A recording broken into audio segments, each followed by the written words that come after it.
Dan ketika dia memimpin ibu kota Jakarta, saya dapat info ya, kekuatan-kekuatan strategi dan geopolitik itu melihat Pak Anies itu pemimpin masa depan. Oke. Karena dia menegakkan regulasi secara objektif. Dia tidak punya muatan ideologis yang bermain pada kepentingan tarik-menarik geopolitik. Dan pesannya, no, ini bukan ancaman. Bukan ancaman. Ada satu pelunturan politik visioner yang bagus. Ini sebenarnya mengunci Prabowo dan Ganjar.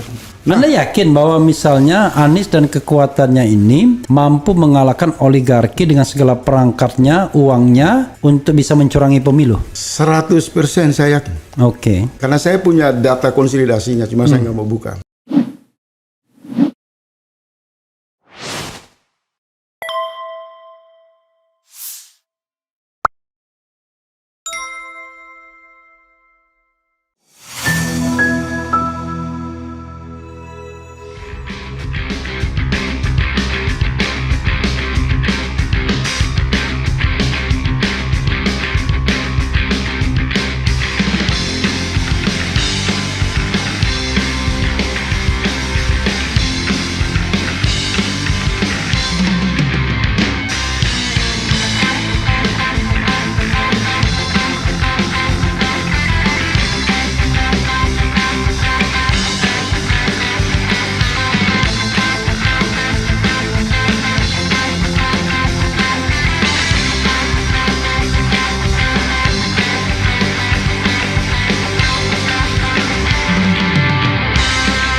Karena jelas ya relawannya juga pengen ngitung-ngitung menang apa enggak barang ini kan? Menang. Oke. Anda yakin menang gimana caranya? Begini. Tapi jangan. Saya ini begini ya, Iya. Anda. Saya pertama melihat situasi politik di dalam negeri. Saya mengkonfirmasi dulu bagaimana rangkaian analisa dan pemahaman geopolitik terhadap Indo-Pasifik, lebih khusus Indonesia. Kita lihat sekarang peta dunia udah berubah. Dan perubahan itu terjadi 2020. Blok Barat Timur, BRICS dan NATO Amerika. Ini kan di dalamnya kekuatan Islam itu sudah tidak menjadi musuh bersama. Ya. Islam menjadi seksi, baik dalam pola hubungannya dengan kelompok BRICS maupun NATO Amerika. Oke. Kemudian kita lihat ada mitos BRICS itu ya, Rusia dan negara-negara Timur Tengah, Iran termasuk di dalamnya. Kemudian kita lihat ada semacam mitos politik yang mengatakan bahwa kalau siapa mau jadi presiden Indonesia, backingan paling kuat atau restu yang paling kuat Beijing. Kita konfirmasi sekarang, Beijing ini memiliki hubungan yang kuat dengan Qatar, Bahrain, Kuwait, Irak. Artinya apa? Hubungan ini akan mempengaruhi intervensi kepentingan Cina di Indonesia. Artinya tidak bisa dong Cina menghabisi tokoh-tokoh potensial Islam dengan cara memanipulasi pemilu. Ini satu poin. Poin kedua kita lihat Amerika dan negara-negara Eropa ketika mengalami pukulan kuat di Ukraina, mereka juga tidak akan membiarkan kawasan Indo-Pasifik, lebih khusus Indonesia yang begitu sangat strategi, ada dalam bayang-bayang intervensi kepentingan politik Cina. Ini bacaan luar dulu. Ya, oke. Kemudian kita lihat Anies. Ya. Anies ini variabel yang mewakili Timur Tengah, Islam, mewakili NATO Barat, dan juga tidak punya catatan busuk di pusat-pusat strategi China. Oke. Tidak ada satu media Cina yang menjelek-jelekan Pak Anies. Oke. Dia bukan ancaman, dan ketika dia memimpin ibu kota Jakarta, saya dapat info ya, kekuatan-kekuatan strategi dan geopolitik itu melihat Pak Anies itu pemimpin masa depan. Oke. Karena dia menegakkan regulasi secara objektif. Dia tidak punya muatan ideologis yang bermain pada kepentingan tarik-menarik geopolitik. Memang murni ingin mengembalikan Indonesia dalam satu sistem pembangunan berasas keadilan. Dan tidak ada ancaman. Nah, ini gambaran. Makanya termasuk perlakuannya terhadap kelompok agama ya? Nggak ada, itu kan cuma beberapa orang dan mereka sudah bergabung dengan Pak Anies juga kan, tuduh-tuduh intoleran itu. Yang kedua, kita lihat kondisi dalam negeri. Masuknya PKB dengan nuansa Islam kebangsaan ini, saya tidak mau pakai istilah moderat kebangsaan, karena persenyawaan NU-nya ya. Maka otomatis ini juga memberi penguatan pesan yang kuat ke dunia internasional bahwa gabungan ciri khas Anies yang basis religius intelektual bermitra dengan Islam kebangsaan. Dan pesannya ini bukan ancaman. Bukan ancaman. Ya. Ada satu pelunturan politik visioner yang bagus. Ini sebenarnya mengunci Prabowo dan Ganjar. Iya kan? Itu kan sehingga menurut saya intervensi asing itu tidak akan bekerja terlalu jauh. Nah, kita lihat di arena keinginan untuk perubahan di rakyat ini kan tumbuh. Politik bukan mobilisasi, partisipasi. Yang namanya politik partisipasi.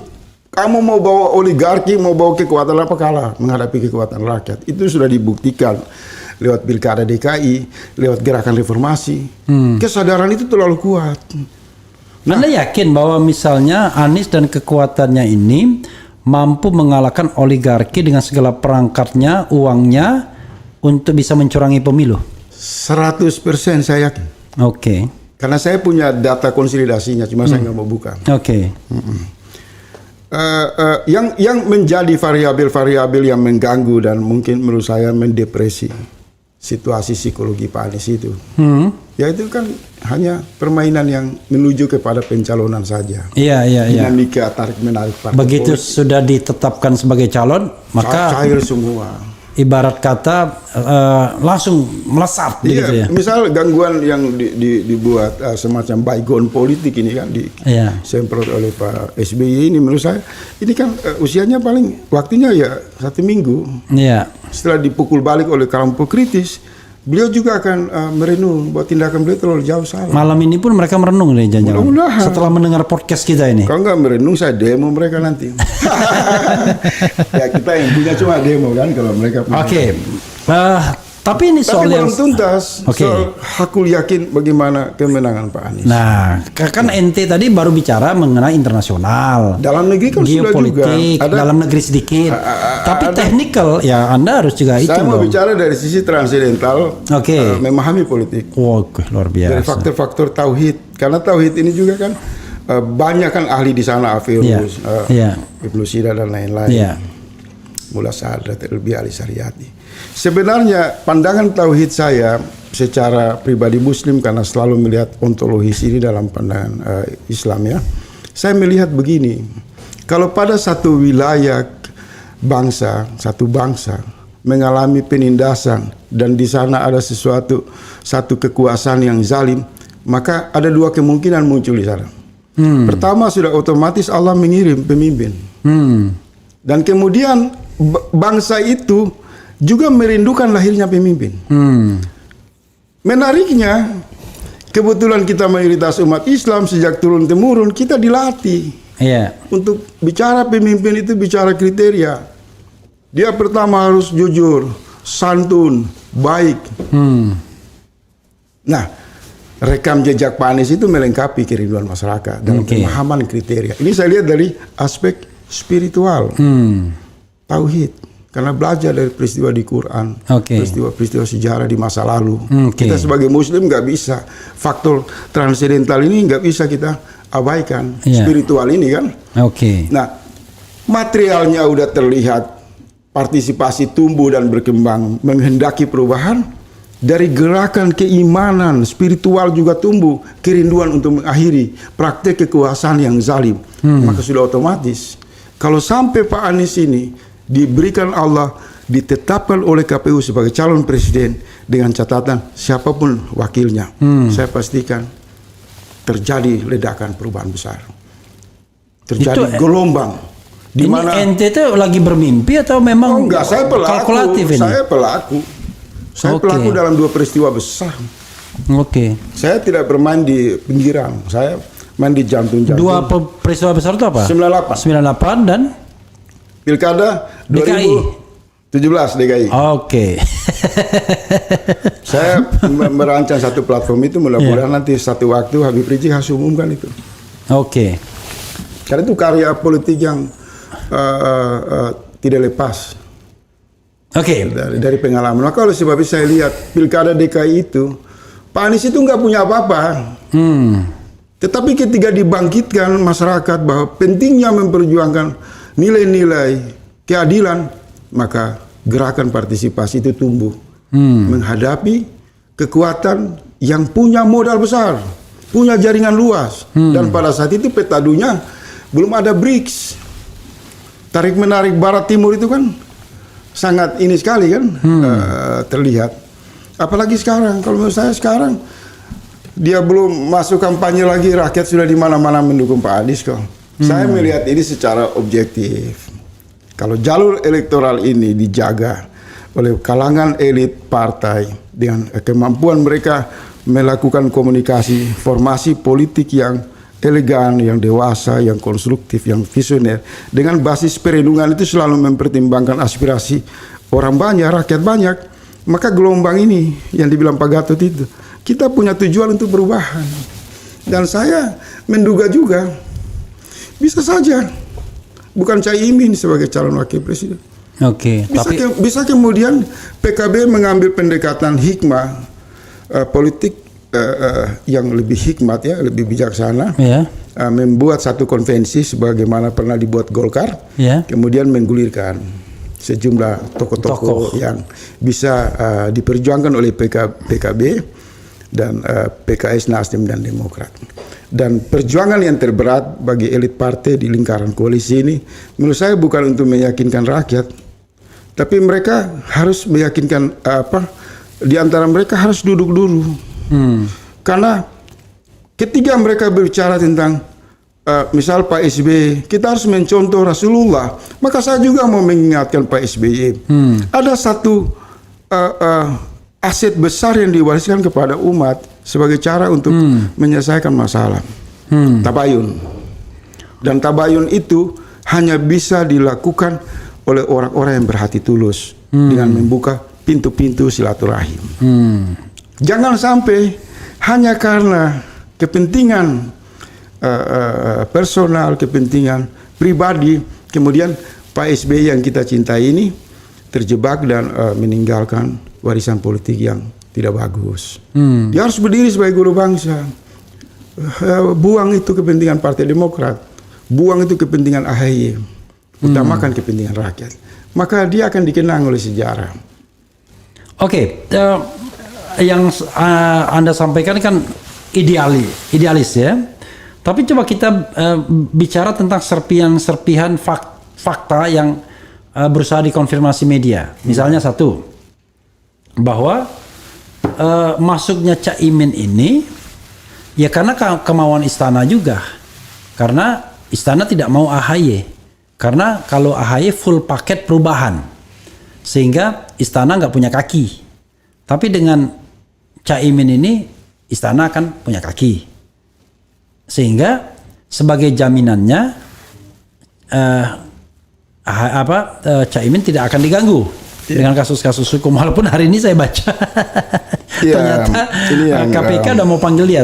Silakan, itu satu serpihan fakta yang ngopi, iya dong, sambil ngopi. Jadi kalau menurut saya begini, memang sejak awal koalisi perubahan dibentuk ini kan diteror dengan isu Formula E kan. Dan setelah AHY tidak lagi dicalonkan sebagai calon wakil presiden, muncul kan Caimin akan diperiksa. Kemudian di tengah jalan juga kan ada kasus yang menyerang Sekjen Nasdem. Memang ada perbincangan yang agak liar di kalangan khusus aktivis yang tidak di capture oleh media. Iya. Menduga juga ada tangan-tangan lain yang bisa saja bukan hanya datang dari istana, bisa juga datang dari mereka yang bekas penguasa juga, yang masih punya kader di kejaksaan, di KPK, kemudian menggunakan sarana itu untuk menghabisi pihak yang dianggap merugikan kepentingan politik mereka. Jadi bukan hanya dugaan pada istana, di kalangan aktivis yang terbatas dengan pengalaman yang tersedia, maaf saja kita juga menduga. Ada semacam ya bisa saja Pak SBY ini juga masih main-main begitulah, ya kan? Saya nggak mau merinci, karena kalau merinci ini saya harus menulis, nggak boleh saya ucap, karena peristiwanya terlalu dekat. Ada semacam pressure lewat instrumen hukum untuk kemudian memposisikan Pak Anies itu dalam posisi yang tersandra. Oke. Dan cara yang paling efektif itu adalah melalui instrumen hukum. Anda masih yakin bahwa orang seperti SBY masih memiliki jalur itu? Berkuasa 10 tahun, Pak. Oke. Kemudian itu kan sering muncul di dalam perbincangan. Tetapi saya mengatakan dugaan-dugaan seperti itu wajar saja. Semua di arena politik ini apapun kita bisa duga. Sama juga kan Pak SBY belum tabayun kan teriak pengkhianat. Ini orang belum berkuasa sudah menunjukkan sifat yang tidak baik. Ya namanya dugaan. Iya. Nah kita juga menduga jangan-jangan Pak SBY juga menggunakan tangan-tangan operasi senyap untuk menghabisi pihak yang dianggap menghalangi kepentingan anaknya untuk jadi cawapres. Oke, kalau dugaan.